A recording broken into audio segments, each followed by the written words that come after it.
하나님의 말씀입니다. 경청하십시오.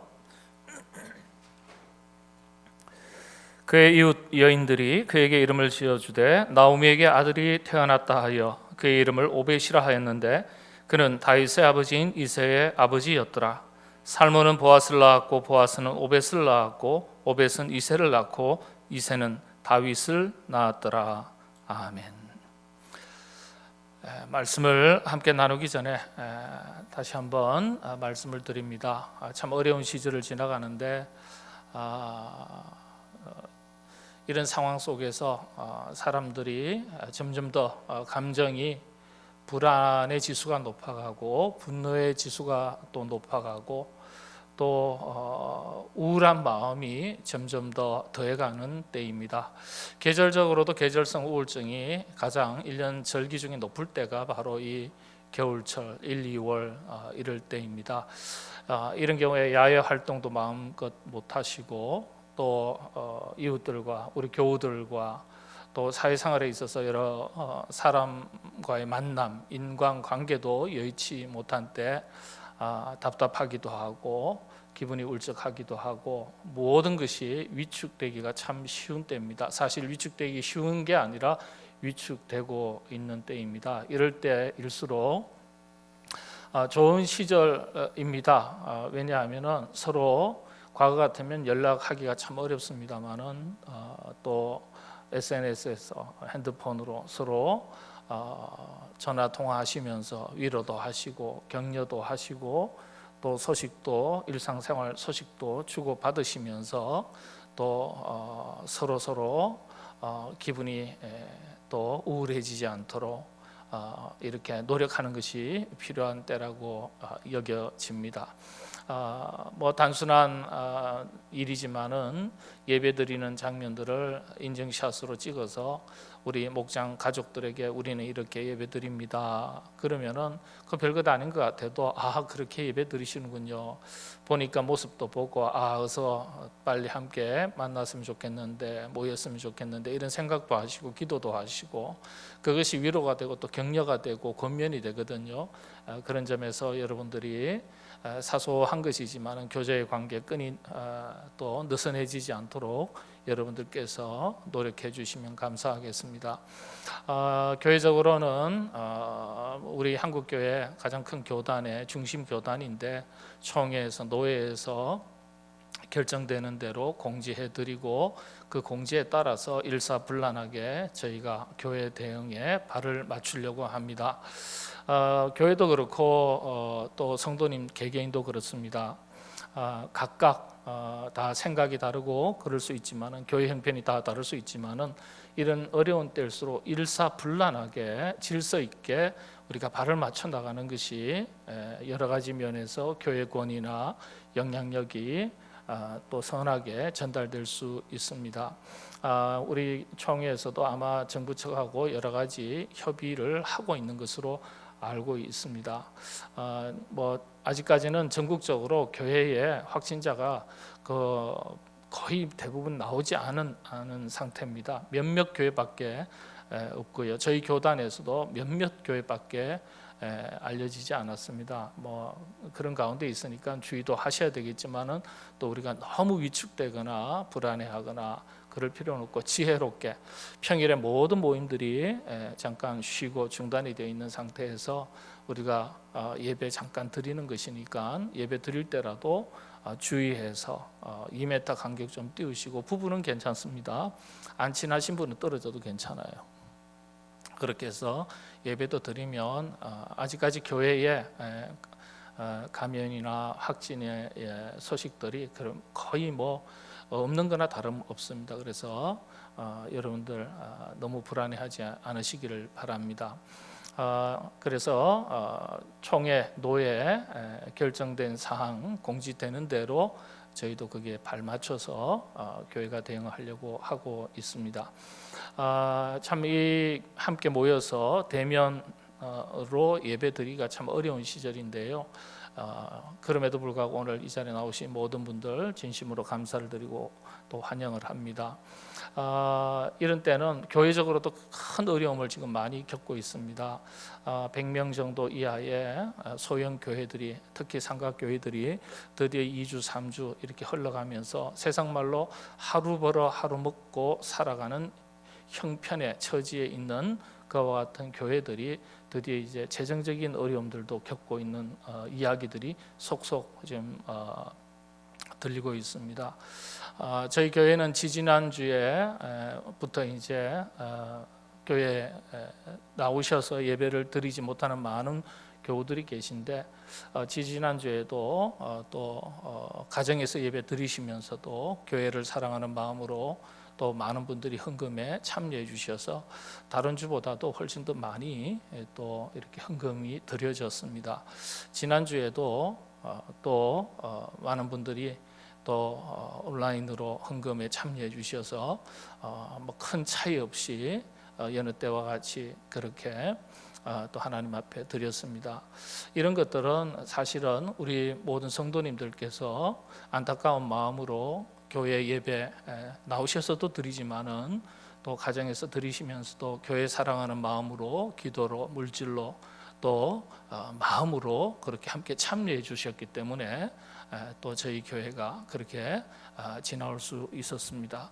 앞으로도 여러분들 하루속히 우리 교회만이 아니라 나라와 민족을 위해서, 열방을 위해서 이런 어려움들이 빨리 극복되고 회복되고 우리 사회에 어려움을 많이 겪는 이웃들이 빨리 안정을 되찾고 일상을 회복할 수 있도록 여러분들께서 기도 많이 해주시기를 다시 한번 부탁을 드립니다. 이제 하나님 말씀 우리 함께 나누겠습니다. 성경을 일컬어 행복 교과서라고 말합니다. 성경의 어느 부분을 읽어도 결론은 행복입니다. 그래서 성경은 행복에 이르는 길로서 행복 교과서다, 그렇게 말합니다. 룻기도 마찬가지입니다. 행복에 이르는 길이 복잡하면 어렵습니다. 룻기가 4장으로 구성된 아주 짧은 이야기라는 점이 사실 우리에게 큰 시사점을 주고 있습니다.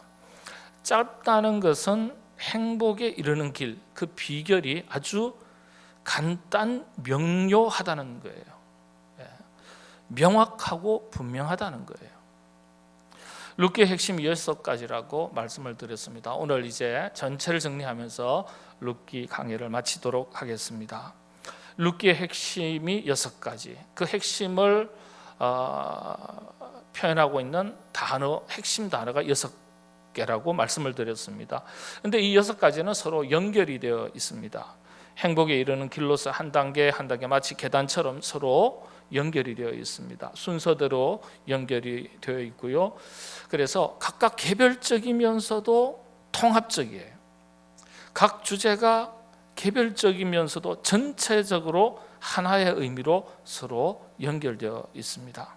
그래서 각각의 주제를 살피면서도 전체적으로 이 주제들이 어떻게 서로 연결되고 통합되고 있는지 살펴야 합니다. 그래서 그렇게 해야 전체적인 뜻이 분명하게 드러나고 명확해지고 우리가 쉽게 이해할 수 있습니다. 이런 해석을 통전적 해석이라고 그렇게 말합니다. 자, 먼저 6가지 핵심의 주제, 그 주제를 담고 있는 핵심 단어 한번 살펴보겠습니다.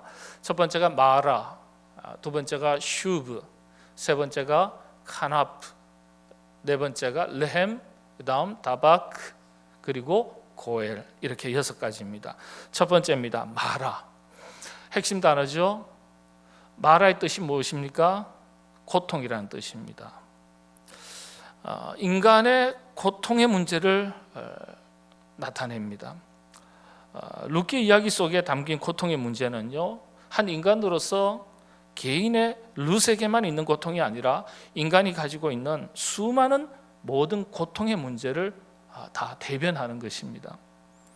인간의 고통의 문제는 신학적으로 또 아주 인간 존재로서 근원적인 문제로 다루고 있습니다.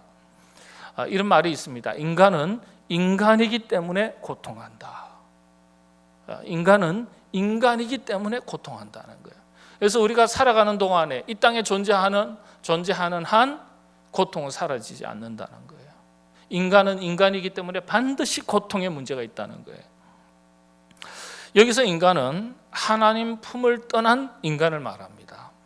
원래 에덴에서 인간에게는 고통이 없었어요. 죄를 범한 이후에 인간에게 고통이 찾아온 것입니다. 고통이 찾아오는 이유도 다양하죠. 첫 번째는 이 세상이 불완전하기 때문에 그 속에서 고통을 경험하게 됩니다. 알 수 없고 이유 없는 참 억울한 고통도 있을 수가 있는 것입니다. 두 번째는 자신의 어리석음 때문에, 무지함 때문에 찾아오는 고통입니다. 기독교에서는 이것을 죄의 문제로 연결해서 불순종의 고통이다, 불순종의 죄라고 그렇게 말합니다.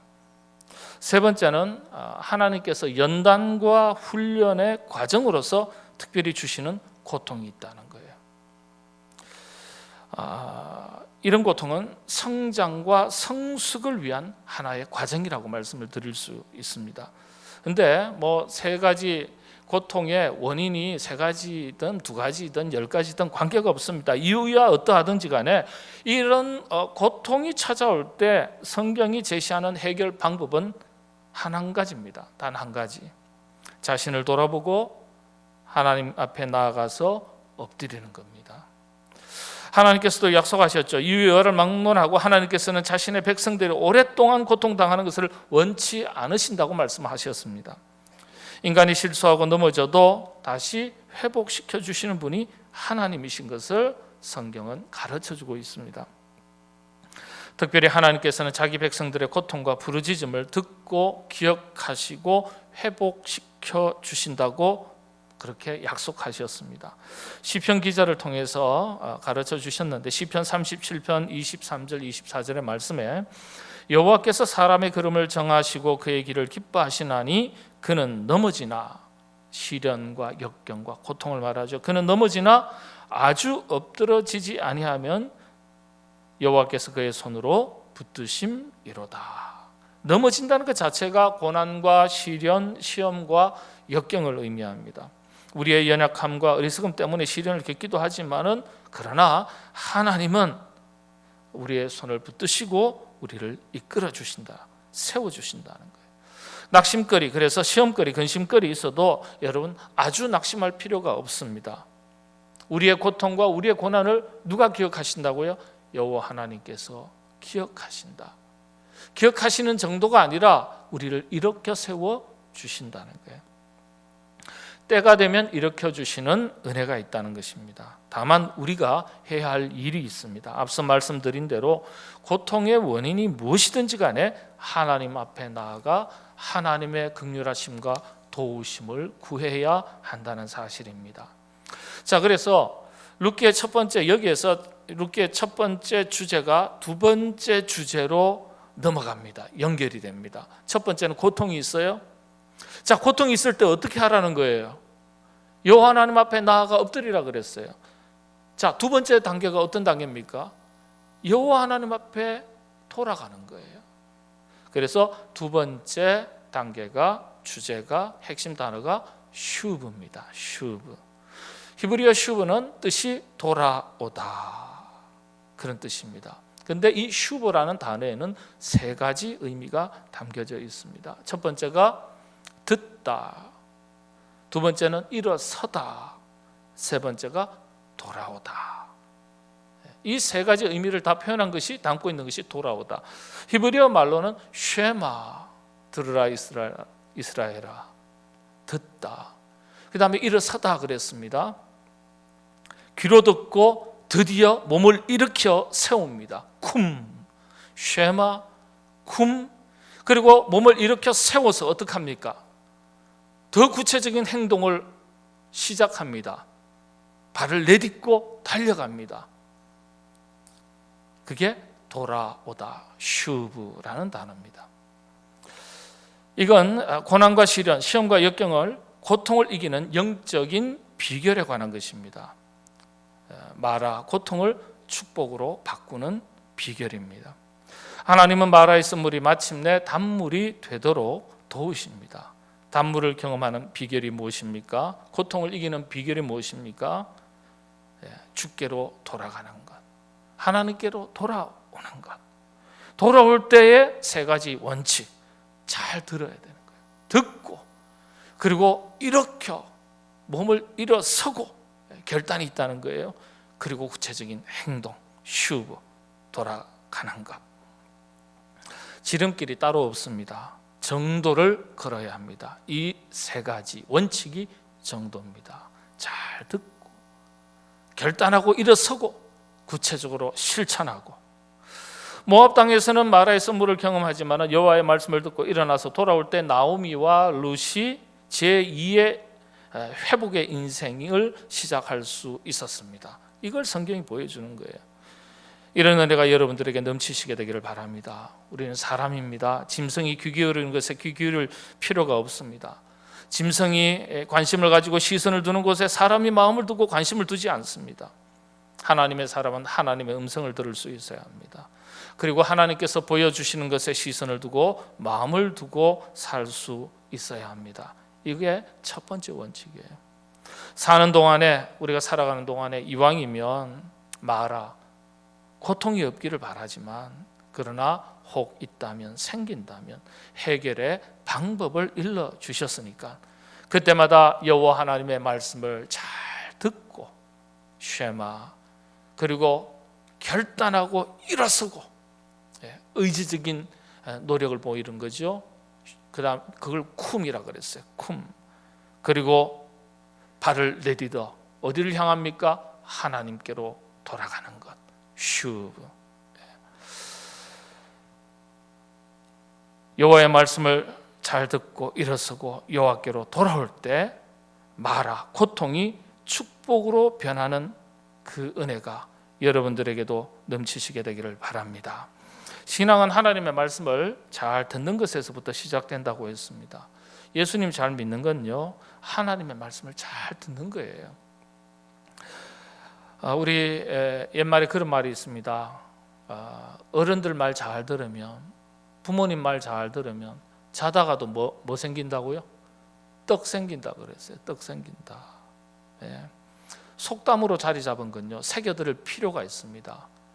경험에 의해서 반복적으로 경험했기 때문에 생기는 거예요. 그래서 어른들 말 잘 듣고 부모님 말 잘 들으면 떡 생깁니다. 가정에서는 자녀들이 누구 말 잘 들어야 돼요? 부모님 말 잘 들어야 돼요. 아무도 대답 안 하시는데 괜찮습니다. 오늘 마스크 쓰고 하시니까. 학교에서는요, 학생들이 누구 말 잘 들어야 돼요? 선생님 말 잘 들어야 돼요. 교회에서는요, 목사님 말 잘 들어야 되는 게 아니라 하나님 말씀 잘 들으셔야 됩니다. 하나님 말씀. 목회자의 말이 아니에요. 성경에 기록된 하나님의 말씀이 기준이에요. 자, 하나님께 돌아갑니다. 하나님께 슈브, 하나님께로 돌아갑니다. 돌아왔습니다. 자, 룻기에는요, 그 다음 기가 막힌 한 단어가 있습니다. 이렇게 하나님께로 돌아가면 그 크신 하나님의 사랑과 은혜를 경험하게 되는데, 그 크신 하나님의 사랑과 은혜를 나타내는 핵심 단어가 세 번째 단어예요. 카나프. 직역하면 날개, 품 혹은 은혜라고도 번역을 합니다. 돌아가긴 돌아가는데 어디로 돌아가는 거예요? 하나님이 동쪽에 계시면 동쪽으로 돌아가는 거예요. 하나님께로 돌아가는 거예요. 엉뚱한 데로 돌아가는 게 아니에요. 하나님의 품, 보호하심의 은혜를 표현하는 단어가 카나프입니다. 시편 기자는 이렇게 고백합니다. 귀가 없어 듣지 못하겠느냐, 팔이 짧아 구원치 못하겠느냐, 우리의 작은 신음하는 소리도 들으시는 여호와 하나님. 이게 여호와 하나님. 그래서 보아스의 배려는 하나님의 날개, 하나님의 품, 은혜를 말합니다. 우리에게는 룻기에 기록된 보아스와 룻과의 관계, 그리고 그 스토리가 우연인 것 같지만은 하나님은 룻이 모르는 사이에도 보아스를 통해서 룻을 하나님의 날개, 하나님의 품 아래로 품으셨던 거예요. 조금 전에 말씀드린 대로 하나님의 말씀을 잘 듣고 일어서서 돌아가는데 어디로 돌아가는 것입니까? 하나님의 품으로 돌아가는 거예요. 하나님의 은혜의 날개로 돌아가는 거예요. 여러분, 하나님께로 돌아가야 은혜의 날개를 경험하는 겁니다. 듣지 않는데, 일어서지 않는데, 돌아오지 않는데 어찌 하나님의 품을 경험할 수 있고 은혜의 날개 품을 경험할 수 있겠습니까? 그래서 세 번째 핵심 단어가, 세 번째 단계가 카나프예요. 카나프. 서로 연결되어 있는 거예요. 이건 하나님의 임재, 하나님과의 동행을 상징합니다. 카나프. 여러분, 우리의 생명도 가정도 자녀도 삶의 터전도 우리가 지키는 것 아니죠. 하나님께서 지켜주셔야 지킬 수 있는 것입니다. 하나님께서 지켜주셔야 되는데 하나님 품 안에 들어갈 때 지켜주시는 거예요. 우리 모두 항상 하나님의 품, 은혜 날개 안에 거하시게 되기를 바랍니다. 자, 하나님의 품 안으로 들어가니까요, 이야, 신천지네요. 놀라지 마십시오. 이 신천지가 새하늘과 새 땅인데, 풀어서 한글말은 새하늘과 새 땅이에요. 한자는 신천지예요. 참 좋은 단어인데 세상에 엉뚱한 사람들이 사용하는 바람에 아주 그냥 세상 사람들에게 이상한 단어가 돼버렸어요. 하나님 품 안으로 들어가니까 신천지를 경험하는 거예요. 새로운 세계를 경험하는 거예요. 하나님 품 안에 있을 때 경험하게 되는 것이 어떤 겁니까? 어떤 거예요? 내게로 오라. 내가 너희를 편히 쉬게 하리라. 내가 너희에게 평안을 주노라. 내가 주는 평안은 세상이 주는 것과는 다르다. 평안, 풍성함을 말합니다. 채워주심을 말합니다. 온전함을 말합니다. 하나님 품 안에 거할 때 우리가 하나님의 은혜 가운데 풍성함을 경험하고 연약했던 것들이 회복되고 치유되고 온전하게 되고. 그래서 룻기는 이 카나프의 단계에서 그 다음 네 번째 단계 어디로 옮겨갑니까? 넘어갑니까? 레헴이라는 단계로 넘어가요. 레헴은 떡이라는 단어입니다. 히브리어로 떡. 또 다른 단어로는 채우심, 채우다라는 뜻입니다. 레헴. 그러니까 하나님 품 안으로 들어가니까, 날개 안으로 들어가니까 하나님께서 날개의 따뜻함과 평안함을 우리에게 주시는 거예요. 룻기는 하나님의 은혜의 풍성함을 참 독특하게 표현했어요. 룻의 줄임배를 채워주시는 과정 속에 드러나는데 처음에는 떡 한 조각, 그 다음에는 곡식 한 줌, 그리고 조금 더 많은 한 에바, 그리고는 추수를 마칠 때까지 양식을 공급하는 순서로 점점 더 많은 것으로 룻의 필요를 채워주십니다. 갈수록 더 많이 채워주시는 거예요. 이건요, 단순히 육신의 양식만을 말하는 게 아닙니다. 한 인간으로서 행복하게 살아갈 수 있는 인간 필요 조건에 대해서 전인적으로, 전체적으로 공급하시는 걸 의미합니다. 하나님은 우리의 필요를 아시고 채워주시는 거예요. 하나님의 은혜 날개 안에 거할 때 상황을 또 바꿔주십니다. 우리가 어찌할 수 없는 상황과 환경이 있습니다. 그렇지 않습니까? 인력으로, 인간의 능력으로 안 되는 게 있다고요. 내 힘으로, 내 능력으로, 내 지식으로 안 되는 게 있다고요. 그럴 때는 그런 상황과 환경을 하나님께서는 바꿔주시는 거예요. 그 상황과 환경을 바꾸어서라도 하나님은 역사하시는 거예요. 그걸 룻기가 보여주는 거예요. 우리 이 세상 살면서 상처받은 것, 잃어버린 것, 손해본 것, 억울한 것, 하나님은 우리가 잃어버린 안타까운 모든 것을 다시금 치유해 주시고 회복시켜 주시는 하나님이에요. 룻기가 그걸 보여주는 것 아닙니까? 남편을 잃었습니다. 남편을 다시 만납니다. 자식을 얻었습니다. 거리 유식하는 수준에서 모든 것이 회복되고 채워집니다. 그 과정을 다 보여주는 거예요. 자, 이렇게 하나님의 은혜 날개 가운데 들어가면 레헴을 경험합니다. 떡을 경험합니다. 풍요함을 경험하고 풍성함을 경험합니다. 자, 이걸 한번 좋은 것을 경험했어요. 여러분, 어디 좋은 곳에 가셨습니다. 그 자리 빨리 떠나고 싶어요? 떠나고 싶지 않고 오래 머물고 싶으세요? 이 세상에는 그런 곳이 없다고요.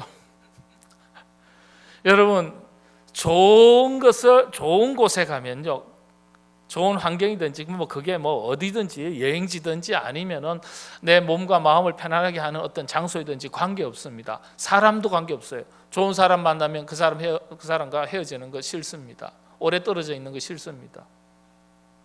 좋은 장소도 그렇지 않습니까? 가급적이면 어떻게 해요? 너무 편안하고 좋으니까 그거 놓치지 않으려고, 잃지 않으려고 꽉 붙드는 거예요. 그게 사람이든 일이든 어떤 환경이든 장소든 그런 거예요. 꽉 붙들어요. 자, 그래서 레헴이라는 이 단계에서 그 다음 5번째 단계로 넘어갑니다. 그게 다바크입니다. 다바크. 하나님의 채워주심의 은혜를 경험하면서 성경 우리에게 이렇게 권면하고 요청합니다. 이런 하나님의 은혜를, 하나님을 단단히 붙들고 쫓으라. 놓치지 말라. 하나님과의 깊은 관계의 끈을 놓치지 말라는 거예요. 그걸 표현하는 단어가 히브리어로 다바크라 그럽니다. 관계적인 용어예요. 단단히 붙잡다. 어떤 의미입니까? 사람과의 바른 관계, 하나님과의 바른 관계를 설명합니다. 여러분, 다바크의 정신으로 사람과 좋은 관계를 맺어가며 사시는 여러분 되시기를 바랍니다. 다바크의 마음으로 하나님을 확실하게 붙들고 결단코 놓치는 일 없이 잘 쫓아가시는 여러분 되시기를 바랍니다. 이 다바크의 정신이 우리 삶 전반으로 확대되어 나갈 수 있습니다. 이웃사랑, 교회사랑, 공동체로 확대되어 가는 거예요. 이런 사람과의 관계도 좋은 관계를 맺어가셔야 돼요.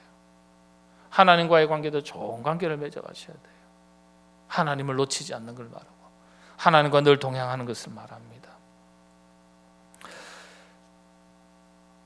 자, 꽉 붙들었어요. 하나님을 뒤쫓아가요. 주님을 뒤쫓아갑니다.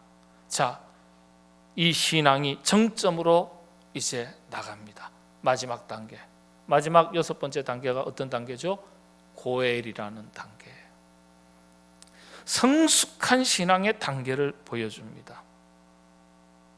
자기 만족과 자기 유익을 넘어서서 사명과 책임을 다하겠다는 자기 결단과 위대한 신앙 고백, 그리고 실천으로 이어집니다. 그 단계가 바로 고엘의 단계입니다. 여러분, 참 신기한 것은 이 6단계, 6주제가 있다고 말씀드렸는데 첫 번째부터 5번째까지의 단계 주제들은요, 참 신기하게도 전부 다 채우는 과정이에요. 전부 다 자기 자신을 채우는 과정이에요. 그런데 바로 6번째 단계로 넘어가면 채우는 단계를 넘어서서 사명을 감당하기 위해서 자기 헌신과 희생의 단계로 나아가는 것입니다. 이 단계의 신앙 고백이 바로 내가 고엘의 의무를 다하겠다는 보아스의 고백입니다. 자기 희생의 신앙 고백이에요. 고엘의 신앙은 2가지를 의미한다고 말씀을 드렸습니다. 첫 번째가 의무에 대한 무한 책임을 말한다고 말씀드렸습니다. 자기 몫을 자기가 감당하는 거예요. 사명은 자기 몫을 자기가 감당하는 것에서부터 시작합니다. 그리고 다른 사람의 몫도 자기가 지는 것으로 나아갑니다. 이걸 십자가라고 말하는 겁니다. 두 번째, 이 고엘은요, 위대한 신앙 고백을 말합니다. 신앙 고백이 참 중요합니다. 신앙 고백은요, 자기가 믿는 바 믿음의 확신을 가지고 결단하고 담대하게 선포하면서 시작되는 거예요. 그리고 선포한 것을 지켜 행하는 것입니다. 이 과정 전체를 포함하는 것이 고엘입니다.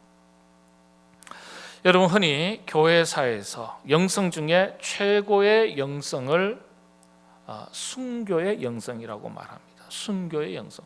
그러니까 우리가 쉽게 말씀드리면 믿음을, 최고의 믿음을 뭐라고 이야기하느냐? 순교의 믿음을 이야기합니다. 목숨을 바치는 거예요. 이건 채우는 것이 아니라 버리고 희생하는 걸 말합니다. 고엘의 신앙이 이와 같습니다. 이전 5가지는요, 가만히 보면요, 전부 자기 개인의 차원에서 채우는, 다루는 문제들입니다. 그런데 이 6번째 고엘의 주제만큼은요, 자기를 넘어서 자기 희생, 자기 헌신, 사명과 책임, 의무에 대한 거예요. 신앙의 마지막 단계죠. 그래서 가장 성숙한 영적인 단계를 나타내는 것이 바로 6번째 이 고엘입니다.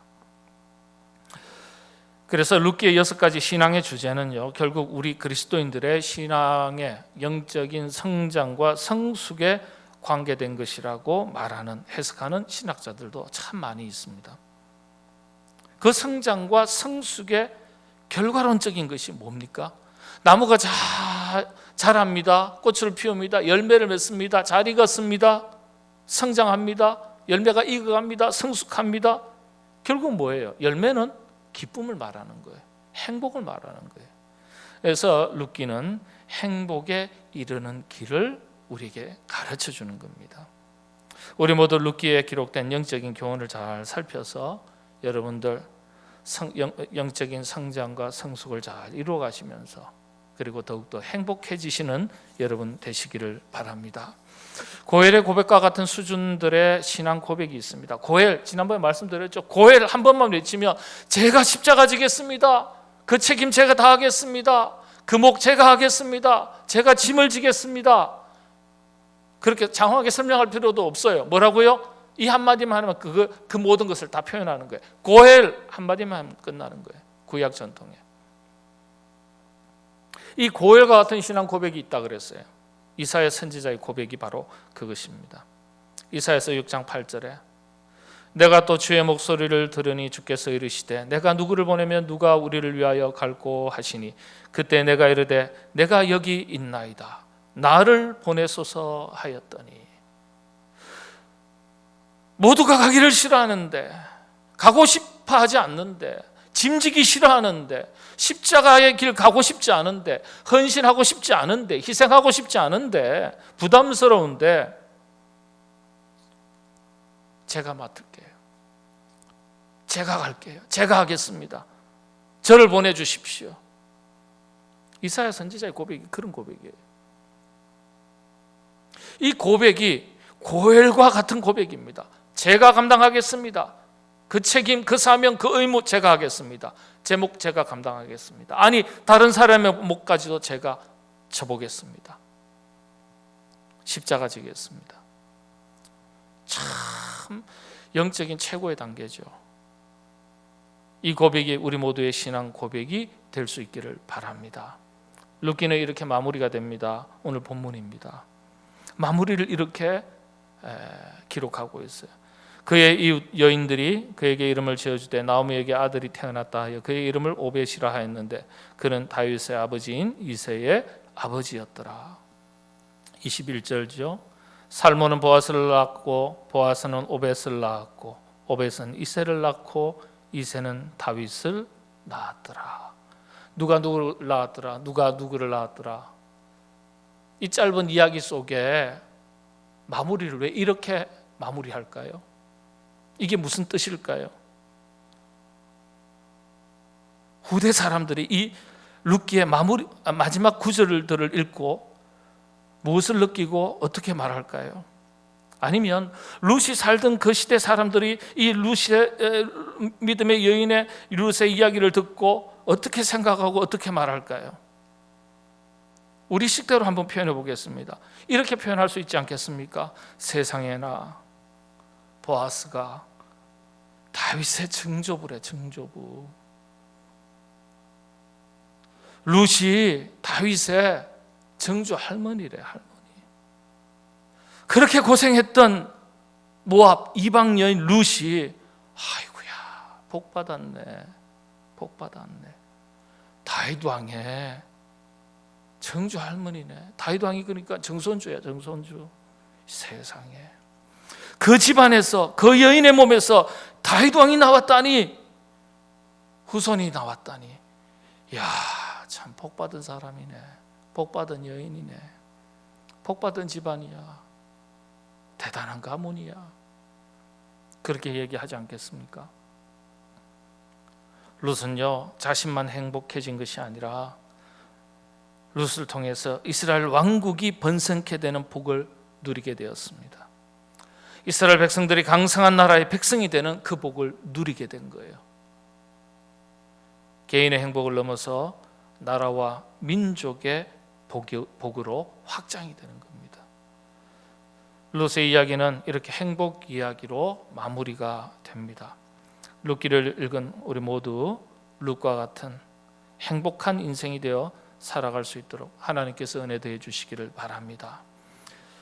룻 한 사람으로 인하여 그 가정이, 그 집안이 복을 받고, 그리고 다윗 증손자가 태어남으로 인하여 결국은 그 복을 누가 다 누리는 거예요? 이스라엘 백성들이 다 누리는 거예요.